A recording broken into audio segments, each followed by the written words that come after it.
Hoy te traigo un vídeo súper chulo. Te voy a contar 25 actividades experimentales para trabajar el método científico. Son actividades que he ido yo realizando a lo largo de los últimos años para las actividades de las asignaturas de biología, en matemáticas, en física y en química. Espero que puedas adaptarlos, ¿vale? Porque cada clase es diferente, cada tipo de alumnado, según el interés que tengan, la autonomía. Entonces, esto va a depender luego de el profe va a tener que guiar más, va a tener que darles los pasos o va a dejarles más libertad para que ellos exploren e indaguen. Estos ejemplos de actividades están divididos en diferentes bloques. Unos son para trabajar el método de indagación, otros para desafiar las ideas previas de nuestro alumnado. Vamos a resolver problemas, vamos a diseñar actividades experimentales, a replicar experimentos antiguos, a trabajar la observación y la explicación y a crear algún dispositivo. Al final del vídeo os voy a decir cómo exponer esta recogida de datos y esta pequeña investigación que se puede hacer por escrito o también oralmente. Espero que os sea muy útil este vídeo. Y es que enseñar ciencia es un problema en sí mismo, porque el docente tiene que hacer la materia comprensible y tiene que enseñar a todos y a todas, aquellos que les gusta, que les interesa, que no les interesa, aquellos que saben que ya es su último año en esta asignatura que a partir de cuarto ya es optativa. Alumnos que tienen más habilidad, que tienen menos, alumnos inmigrantes que quizá no conocen ni siquiera la lengua en la que estamos impartiendo la asignatura. ¿Y cómo hacemos más comprensible esta asignatura de ciencias? Pues acordándonos de que la competencia científica tiene 3 patas, que es conocer, saber explicar fenómenos, saber realizar investigaciones científicas y saber recoger datos y analizarlos, vamos a hacer esta asignatura más comprensible y más atractiva mediante las investigaciones científicas. Los alumnos no son hojas en blanco, ¿no?, que vienen sin ningún conocimiento. Debido a su experiencia vital ya tienen ciertas creencias captadas, ¿no?, intuitivamente y muchas veces muy arraigadas, y la labor del profesor de ciencias muchas veces es detectar estas ideas y aquellas que son erróneas corregirlas, ¿no?, mejorarlas, hacerlas más científicas. Por ello, muchas veces vamos a iniciar el aprendizaje de las ciencias observando un fenómeno y generando ideas. En esta generación vamos a recoger estas ideas previas de nuestro alumnado. Así que en la planificación de las unidades didácticas juega un papel importantísimo qué preguntas vamos a llevar al aula, y para esto te quiero ayudar con este vídeo. Estas preguntas que les llevamos van a satisfacer la curiosidad natural del alumnado, van a guiarles en el aprendizaje, van a fomentar la autonomía, el trabajo en equipo, la participación y vamos a fomentar el pensamiento crítico. Así que son muchas, ¿no?, las virtudes de hacer una investigación científica. Vamos a empezar con el bloque de desafiar las ideas previas del alumnado. La primera pregunta: ¿por qué se echa sal a las carreteras, a las aceras, cuando se esperan nevadas o heladas? Aquí los alumnos van a empezar a hacer como una lluvia de ideas, ¿no? Vamos a guiarles en hacerse preguntas que sean después investigables, que se pueda hacer un experimento que las corrobore. Por ejemplo, si no se les ocurre nada investigable, les podemos dar nosotros varias opciones. Porque la mezcla sal y agua va a subir la temperatura y va a hacer que el hielo se funda. O lo contrario, va a hacer que baje la temperatura, la mezcla agua y sal. U otras opciones. Después de llegar a esta hipótesis, hacemos el experimento. Y comprobarán que cuando metemos un termómetro en hielo picado con sal va a bajar muchísimo la temperatura. Por lo tanto, no sube la temperatura de la mezcla. Lo que sucede es que baja el punto de fusión del hielo. El agua, en lugar de congelarse a 0 grados, se va a congelar a -20. ¿Cómo es posible que haya una masacre de peces por deshidratación en el mar? De nuevo se van a generar ideas, se van a generar hipótesis. Les podemos dejar que busquen información. Y la siguiente pregunta será: ¿qué experimento diseñarías para demostrarlo? El experimento que podemos hacer para demostrar que esto es así es con varios huevos. Los metemos previamente en vinagre durante un día para que se disuelva la cáscara. Y después introducimos los huevos en diferentes concentraciones de agua con sal. Veremos que el que está en agua más salada va a perder volumen, va a perder agua de su interior, porque lo que está haciendo es intentar contrarrestar esa gran concentración de sal que hay en el exterior con el interior. ¿Cuánto pesa un cuerpo cuando cae? Aquí podemos reflexionar sobre conceptos de peso, masa, fuerza normal, porque realmente la balanza lo que nos está pesando, entre comillas, es la fuerza normal, ¿no? En una caída libre no hay fuerza normal, por lo tanto podemos decir que no hay peso. Mejor dicho, que la balanza no pesaría nada, no marcaría ningún kilo. Para demostrar este hecho, bueno, pues se puede tratar de pesar algún objeto mientras la balanza está cayendo. ¿Se pinchará un globo cuando le pinchamos con una chincheta? Sí, ¿verdad? ¿Y si lo aplastamos contra un montón de chinchetas? ¿Qué pasará? Vale, pues lo mismo dejamos a los alumnos que echen sus hipótesis, que discutan, que piensen, que razonen y después se hace el experimento y se observa, ¿no? Y comprobaremos si esas hipótesis eran ciertas o no. Aquí estamos trabajando la presión, ¿no? Cómo es la fuerza ejercida sobre una superficie. Si esta superficie es muy grande, la presión disminuye. Por eso nuestro globo no se va a romper. ¿Por qué flotan los barcos y no los submarinos? Esta es la mítica pregunta que la trabajamos mediante el estudio de la densidad. Vemos que los barcos pesan mucho, tienen mucha masa, pero también tienen mucho volumen. Y esto es lo que nos interesa, la relación masa-volumen, para saber si un cuerpo flotará o se hundirá. Yo esto lo he hecho con plastilina, porque es una materia que la podemos mantener su masa, pero variar su volumen. Si la plastilina está compactada, está hecha una pelota, vemos que se va a hundir en el agua. Pero si le damos forma más hueca, va a flotar, vamos a conseguir que flote. Y esto es porque aumentamos su volumen. Por lo tanto, disminuimos su densidad. Y una pregunta que les cuesta entender es, si cojo la mitad de la plastilina, ¿qué densidad tendrá? La calculamos en el laboratorio con la balanza y con una probeta, ¿no? Lo que sube el nivel del agua es su volumen. Y les cuesta mucho comprender que si tengo menos masa, también tengo menos volumen, por lo tanto la densidad no varía. Y por último, ¿qué le pasa al submarino? ¿Por qué se hunde? Porque los submarinos tienen unos pasillos muy estrechos, no son huecos, son estructuras muy densas, muy compactas. Vamos con preguntas relacionadas con el movimiento. Con esto los alumnos se vuelven locos. La relatividad, ¿no? La primera ley de Newton. El movimiento es relativo, dependerá del sistema de referencia desde el que se observa al móvil. Si voy corriendo y lanzo una pelota al aire, ¿dónde caerá? ¿Enfrente de mí o a mi espalda? O si estoy girando así, una onda con una piedra y una cuerda, cuando la lance, cuando suelte la soga, ¿hacia dónde irá la piedra? ¿Qué trayectoria tendrá? O ¿el sol se está moviendo? ¿Realmente el sol sale por el este y se pone por el oeste? ¿Realmente nos estamos moviendo nosotros o estamos quietos? ¿Por qué no notamos el movimiento de rotación de la Tierra? Todas estas son preguntas que suscitan mucha curiosidad, muchas respuestas, muchas falsas creencias. Muchos alumnos creen que el Sol realmente se está moviendo, cuando lo que nos estamos moviendo es la Tierra. El Sol simplemente tiene un movimiento aparente. O el lanzamiento de la pelota, ¿no? Parece que la pelota va a seguir una trayectoria vertical hacia arriba y que nosotros vamos a seguir hacia adelante, pero la pelota también tiene ese impulso hacia adelante y realmente lo que va a hacer es una parábola, no una recta. Es muy bonito discutir con ellos, incluso bajar al patio y hacer estos experimentos. ¿A que así la ciencia es un poco más bonita? El concepto de fuerza también nos trae de cabeza en las clases de ciencias. Según Aristóteles, cuando se ejerce una fuerza sobre un objeto, éste se mueve y cuando se deja de aplicar esa fuerza, se para. ¿Estáis de acuerdo?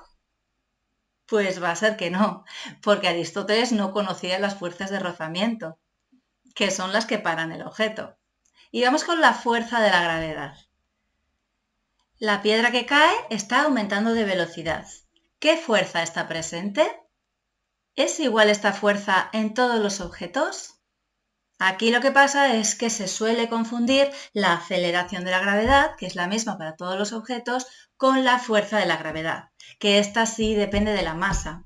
Los cuerpos que tienen más masa son atraídos por la Tierra con más fuerza. Y también les podemos preguntar, si se cae una moneda de un edificio muy alto, ¿sería peligroso? ¿Podría matar a alguien que está en la acera de esa carretera? Y aquí trabajamos el concepto de la velocidad límite. Es verdad que cuando los objetos caen se aceleran, pero hasta que llega un momento en el que se iguala la fuerza de rozamiento con el aire con la fuerza de la gravedad. Y ya los objetos caen a velocidad constante, por lo que no nos mataría una moneda que caería del cielo. Vamos con la última pregunta de este bloque de identificar ideas erróneas. ¿Por qué es necesario una fuente de luz para ver un objeto? Queremos saber si nuestro alumnado sabe cómo funciona la luz. En la antigua Grecia se pensaban que la imagen del objeto entraba en nuestro ojo. Otros pensaban que algo salía del ojo y captaba la imagen. Y más tarde, en la Edad Media, los árabes estudiaron la anatomía del ojo. Postularon que la luz choca contra el objeto y estos rayos transportan su imagen que entra en nuestro ojo. ¿Qué creerán nuestros estudiantes? Desde infantil podemos hacer actividades experimentales con nuestro alumnado, de observación, de comparación, de clasificación, incluso de recogida de datos, de formular hipótesis, de analizar los datos. Vamos con el aprendizaje basado en la indagación. Les damos una pregunta para investigar y generarán sus hipótesis y después les damos los pasos que tienen que seguir para hacer la recogida de datos que después las analizarán y sacarán sus conclusiones. Por ejemplo, la pregunta que te propongo es, ¿qué efecto tiene la luz en el crecimiento de las plantas? En este método es importante manejar las variables, ¿vale? En ciencia tenemos que tener muy controladas las variables. En este caso será la luz y el crecimiento. Tendrán que tener diferentes plantas, por ejemplo, pueden ser semillas de lentejas o de alubias en un poquito de algodón, ¿no? Y ver cómo crecen. Habrá algunas que están dentro de un armario sin luz, otras que están frente a la luz natural y otras que están bajo una luz artificial. Y entonces le vamos a dejar pasar los días y van a ir tomando muestras, datos sobre la longitud de las plantas que van creciendo. Inicialmente pueden hacer sus hipótesis. ¿Qué creen que va a pasar? ¿Qué diferencias van a observar en, por ejemplo, la planta que crece bajo luz artificial a la luz natural?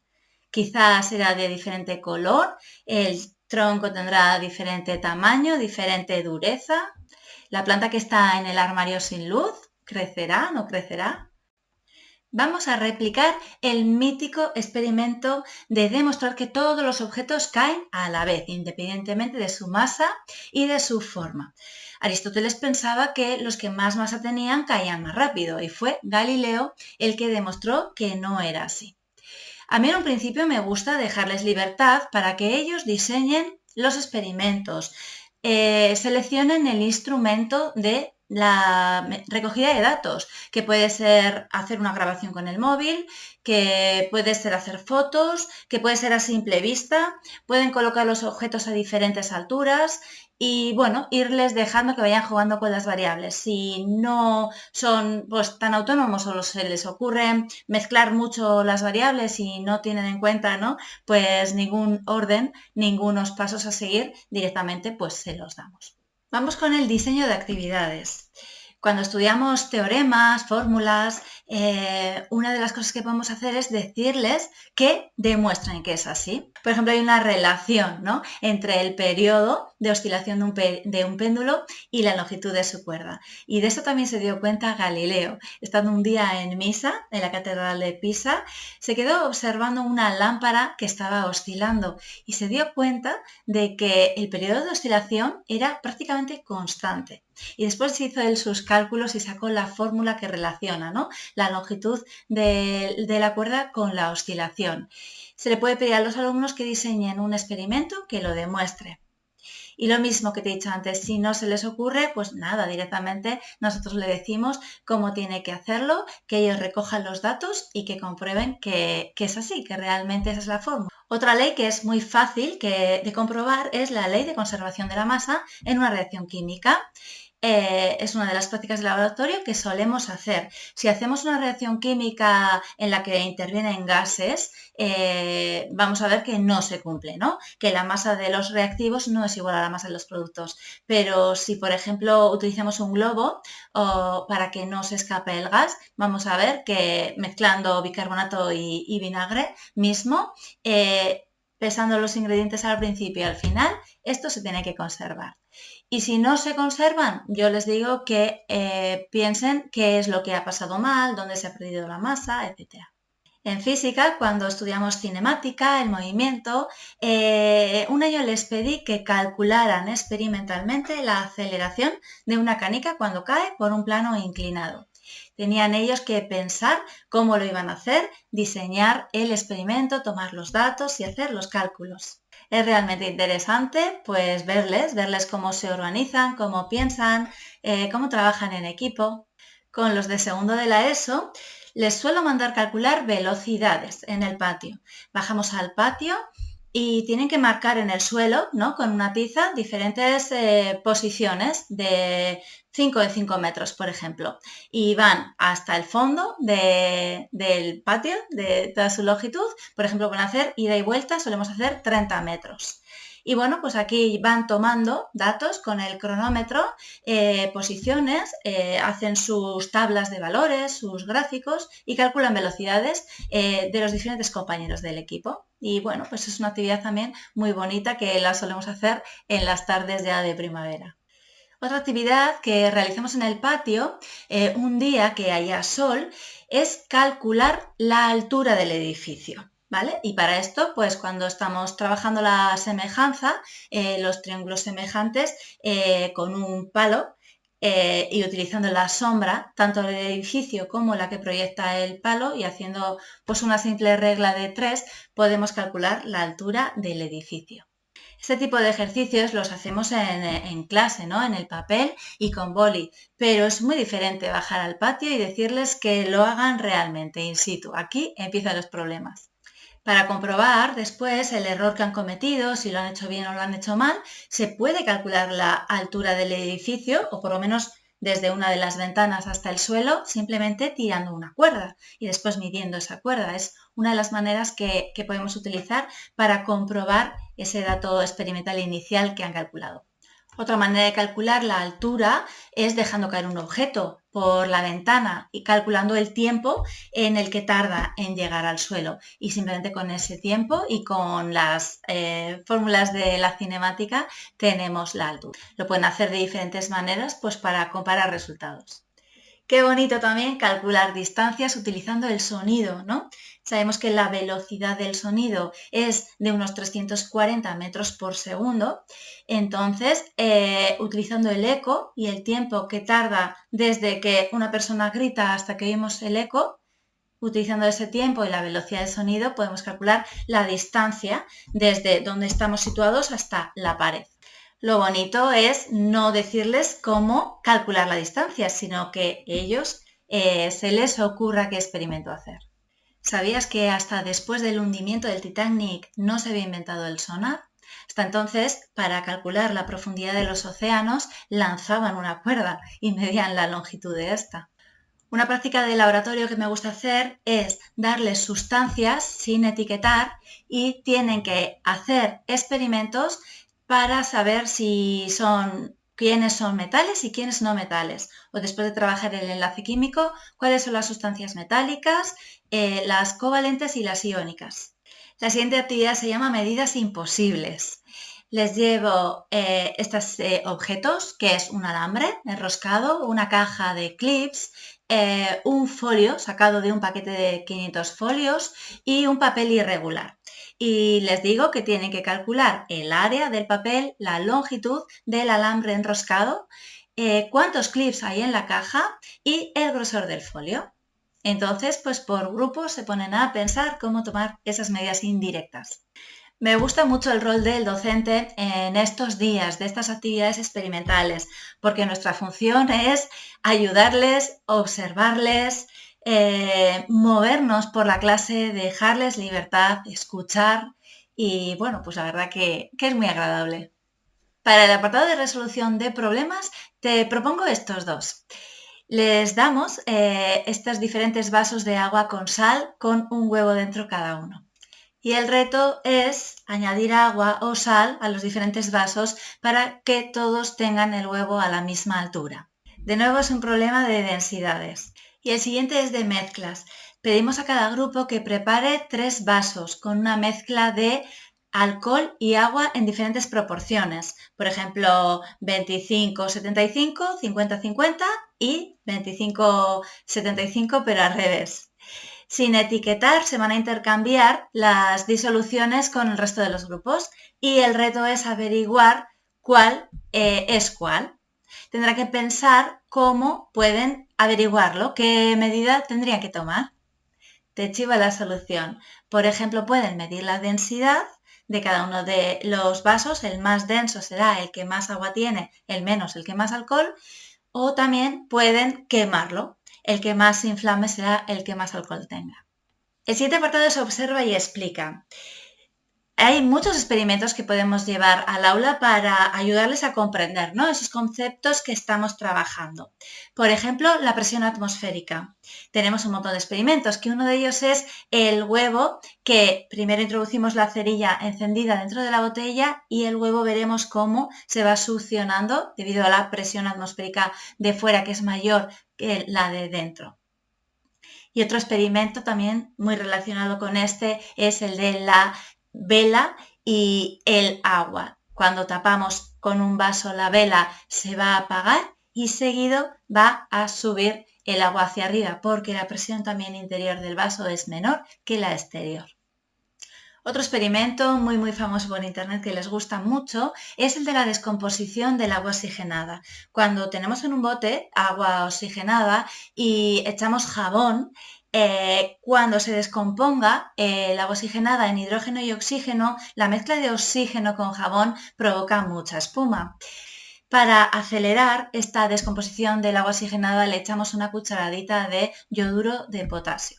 Esta es una reacción que gusta mucho, que la podemos utilizar para explicar el concepto de reacción química. Después de hacer nosotros esta exposición, ¿no?, de lo que es una reacción química por medio de este ejemplo, les podemos pedir que busquen ellos otros experimentos y que hagan la exposición y la explicación ante sus compañeros. Y el último experimento que te traigo es crear una pila. Cuando estudiamos la electricidad es uno de los experimentos que podemos hacer. Es muy fácil, se necesitan monedas de 5 céntimos que son de cobre y son muy conductoras. Tienen que estar previamente lavadas en una disolución de vinagre y después vamos intercalando moneda con un trozo de cartón también del mismo tamaño, moneda, cartón. Estos cartones van a estar empapados en una disolución de agua con sal y vamos a conectarlo con 2 cables y a ponerlo todo bien cerradito con celo. Finalmente conectamos estos cables a un voltímetro para medir la corriente. Veremos que realmente, pues como una pila, vamos a tener como 1,5 voltios de corriente. Y para acabar, ¿cómo nos entregan esta investigación, estos datos que han recabado, estas conclusiones? Les pido un informe escrito, ¿vale? Que tienen que escribirle un título, un objetivo, esta pregunta de investigación inicial, los materiales que han utilizado para hacer la práctica, el procedimiento, algún dibujo y los datos y las conclusiones. Este sería el esquema. Para hacer este vídeo me he basado en varios libros, ¿no?, que he ido leyendo sobre divulgación, sobre experimentos, sobre física y química recreativa. Pues estos son algunos de ellos, de Arquímedes a Einstein, ¿vale? Son los 10 experimentos más famosos de la historia, más de ellos. La ciencia en el aula, ¿vale? Es un libro de cómo enseñar ciencia, de Melina Furman. Y este es el libro de química recreativa. Pues esto es todo, espero que este vídeo te sea de utilidad para llevar la investigación científica a tu aula y que tus alumnos aprendan a hacer ciencia. Nos vemos en el próximo vídeo, un saludo.